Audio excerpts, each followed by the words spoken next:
현재 우리나라의 건강기능식품협회 등록경만 해도 140여 개의 프로바이오틱스 회사들이 있습니다.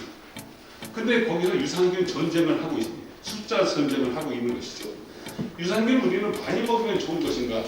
라고 하는 질문이 이제 나옵니다. 가령 이게 1회분 우리가 거의 현재 팔리고 있는 걸 보면 1회분에 되게 100억 마리 또는 심지어는 4천억 마리가 들어있는 그런 유산균이 팔리고 있다. 자, 그러면 여기 지금 가령 우리가 많은 유산균을 한 번에 먹는 건강기능식품을 많이 먹는 것이 유리한 것인가, 좋은 것인가 라고 하는 질문에 도달하게 됩니다. 만약에 리키 겉이라든지 이렇게 건강이 우리 장내 환경이 좋지 않은 그런 사람의 경우에는 매우 박테리아 같은 것이 있어서 굉장히 위험할 수 있습니다. 그래서 꼭 좋다고 얘기할 수는 없는 것인데 지금 시장에서는 숫자 경쟁을 하고 있다. 이게 바람직한 것일까? 한번 생각해 보시기 바랍니다. 이것은 한 세 달 전에 한국 소비자원에서 보도자료를 냈던 것을 제가 가져왔는데 시중에서 제일 잘 팔리는 15개의 프로바이오틱스 제품을 그것을 조사를 해봤습니다. 근데 이것을 다 조사를 해보니까 거의 많은 그런 미생물이 들어있다고 그랬는데 그 중에 보면 거의 미생물 숫자는 유산균 숫자는 거의 저격하고 거기 표시 기준에 맞았습니다. 그런데 거기에 보면은 대부분 일본 제품의 경우에는 거의 13종이 들어있는데 56억 이게 들어있는데 그 중에서 엔테로코커 이게 보면은 거의 여러 가지 넓다고 하는 것은 말뿐이고 실제 해보니까 그렇지가 않다. 그리고 대부분 한두 종에 불과했다 그 말이죠. 그러니까菌종이 거의 한 종부터 19종까지 다양했지만은 그 중에서 한두 종에 편중되어 있었다. 한두 종에 거의 편중되어 있었다. 대부분 싼 유산균을 가지고 거의 한두 종을 만들고 있지 않느냐라고 하는 의심이 됩니다. 그래서 이제 그 소비자원에서는 소비자의 합리적인 선택을 위해서 표시 기준을 좀 마련해야 되지 않느냐라고 그렇게 조심스럽게 제안을 했습니다. 대개 유산균을 연구하는 학자들이 대개 동의하는 것은 뭐냐? 싱글 스트레인이 아니라 멀티플 스트레인이 좋다. 그러면 멀티플 스트레인인데 비빔밥인데 그러면 얼마의 미생물을 쓰는 게 좋으냐? 그것은 그 제품이 갖는 그런 기능성하고 관련이 되어 있는 것인데 그 기능성을 나타내기 위해서 어떤 미생물을 가지고 컨비네이션 하는 것이 좋다라는 그런 내용들이 있다는 것이죠.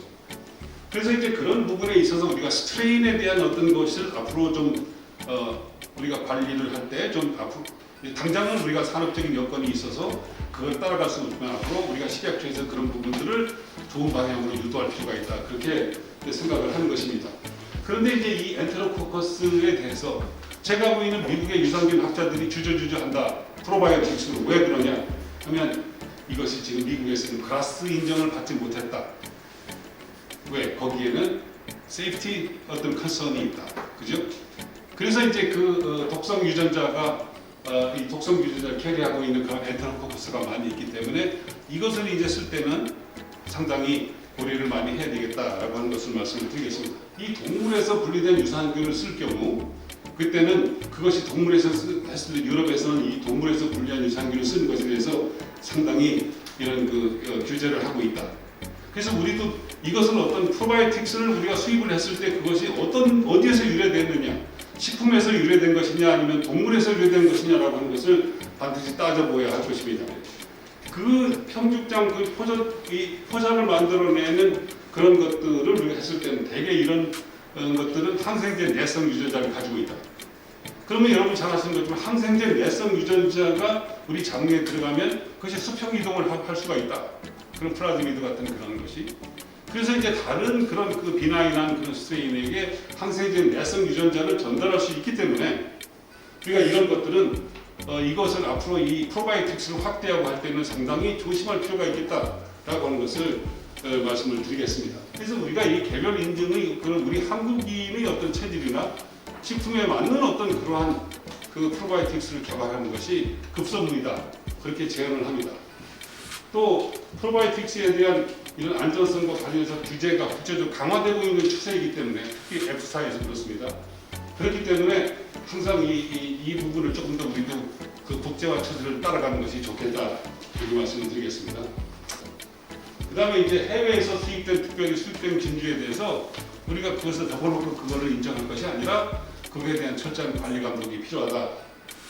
그렇게 해야만 우리가 여태까지 이렇게 급성장하고 있는 이 시장이 앞으로 항구적으로 이 시장이 더욱더 커지고 그리고 국민 건강에 도움을 줄 것이다. 그렇게 생각을 합니다.